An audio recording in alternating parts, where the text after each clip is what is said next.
Imagine a Philippine Navy submarine slicing through the dark waters of the West Philippine Sea.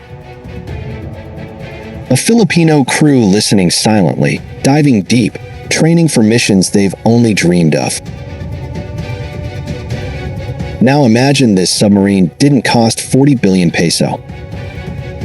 Not even 10 billion peso. But arrived on our shores as a transfer, a donation, a symbol of alliance.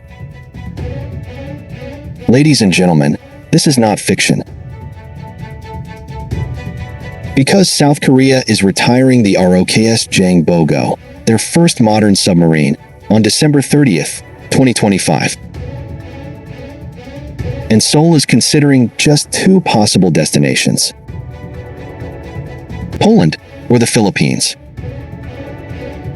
And according to Korean analysts, Poland will most likely pick a European submarine.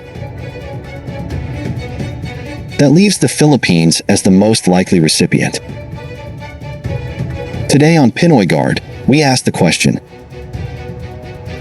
will South Korea give the Philippines its first submarine, even if we don't award the submarine acquisition project to Hanwha Ocean yet? And if the chance is real, will the Philippines seize it or let history slip away?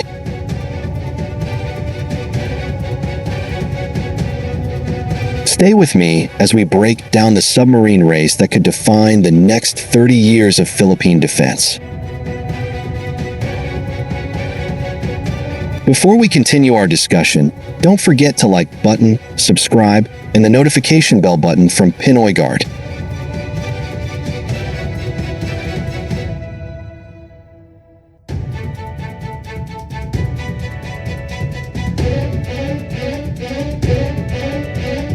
Welcome back to Pinoy Guard.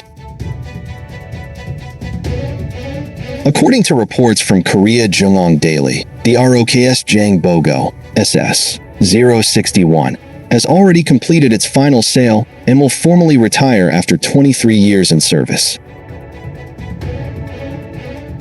This submarine is unique.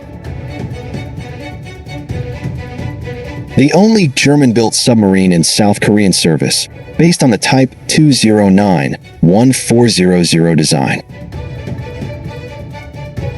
The rest of the class was later produced in Korean shipyards after a full technology transfer from Germany in the late 1980s.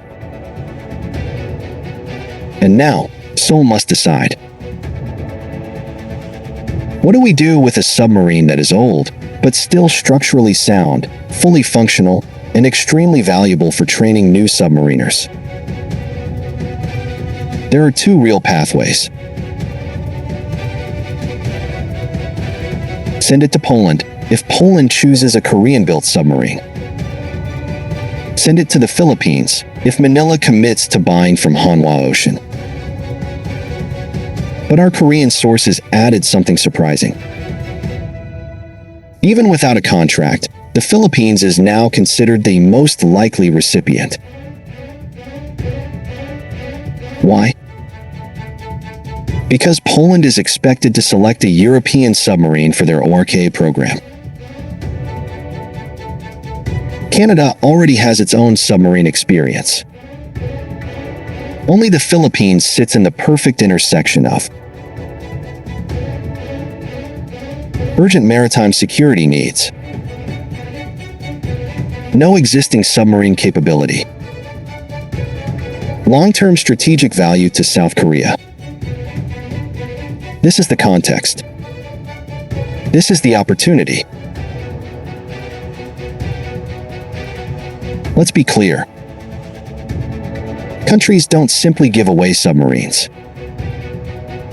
They're expensive, they're strategic, and they require political approval. So why would South Korea do it? 1. Strategic alignment against regional threats. South Korea understands the Philippines' vulnerable position in the West Philippine Sea. A stronger Philippine Navy indirectly strengthens South Korea's own geopolitical position in Asia. 2. Defense diplomacy and long-term partnerships. South Korea knows that helping the Philippines build submarine culture early means more training agreements, more future support packages,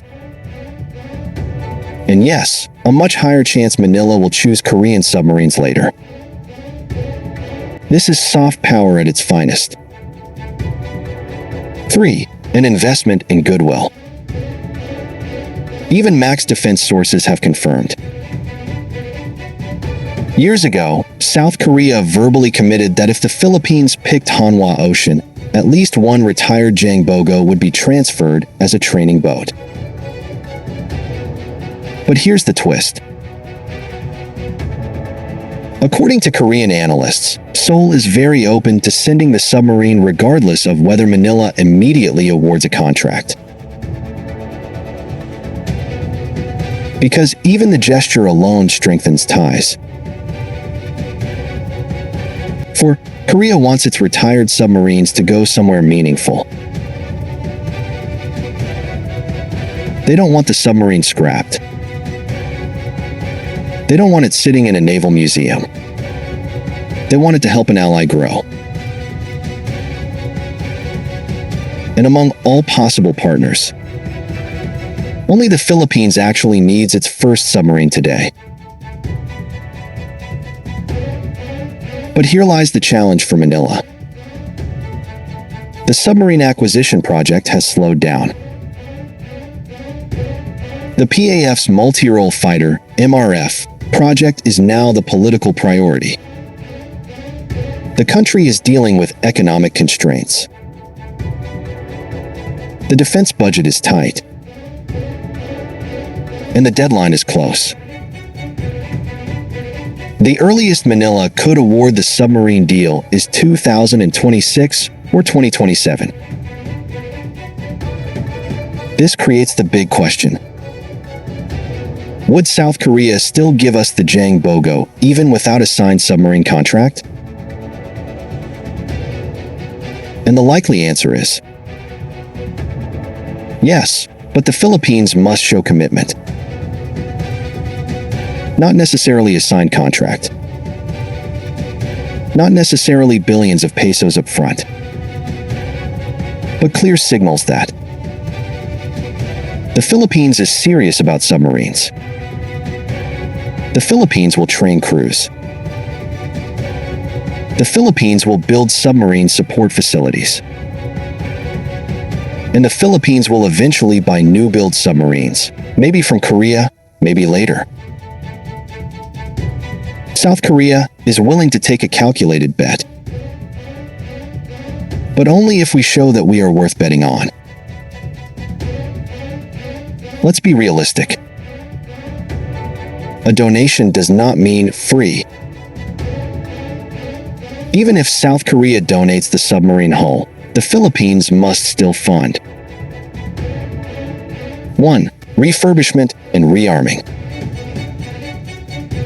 Expect costs ranging from $3 million to $15 million depending on condition. 2. Crew training in South Korea. Training Filipino submariners and maintenance crews will also cost money.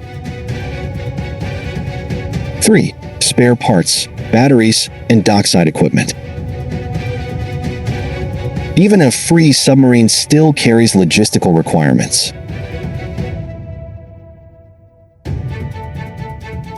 4. Integration into the Philippine Navy. This includes new doctrines, new procedures, and new basing requirements. But here's the truth.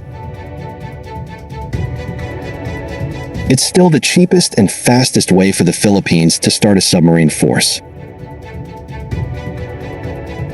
No new build, no French Scorpion, no Korean KSS-III, no Japanese Taigi can beat the cost of a donated training submarine.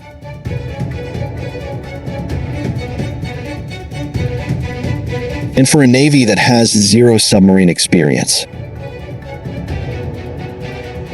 experience is worth more than hardware.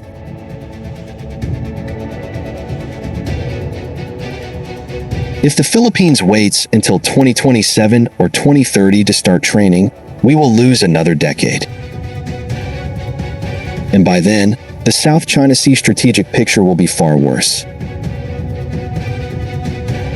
This single submarine can 1. Jumpstart the Philippines submarine culture. You cannot build a submarine force by theory alone. You need actual dive experience.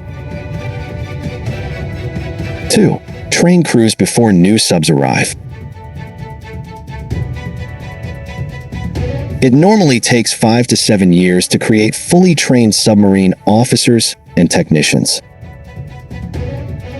3. Help the PN establish submarine doctrine. Operations, maintenance cycles, emergency drills, ASW evasion. You learn these only by operating an actual boat. 4. Strengthen South Korea, Philippines defense ties. This can unlock more technology transfers, more support agreements, and future fleet expansions. 5. Show China that the Philippines is not standing still. Even one submarine, even a training submarine, signals a shift in capability. We must not underestimate what this means for deterrence. Let's be honest with our viewers. This is not a magic solution. This is not an instant warfighting submarine. This will not suddenly turn the Philippine Navy into a submarine power. But what it will do is far more important. It will give the Philippines the foundation of a real, professional, future-ready submarine force. And every great navy in the world started with one training boat. The United States, Australia, India, Vietnam, Malaysia. They all started somewhere. This could be our first step. The ROKS Jang Bogo will retire on December 30th, 2025. Seoul is preparing to offload it.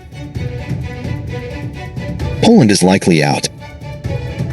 Canada doesn't need it. Only the Philippines stands as the final, logical destination. But destinies are not given. They are taken. And the Philippine Navy must act before someone else does. This is one of the cheapest, fastest, and most strategically important opportunities the Philippine Navy will ever get. A submarine, a training platform, a stepping stone to a future fleet, and a signal to every country watching the West Philippine Sea battle unfold that the Philippines is finally, truly preparing. The question now is, will we take it or let it sink into history? This is Pinoy Guard.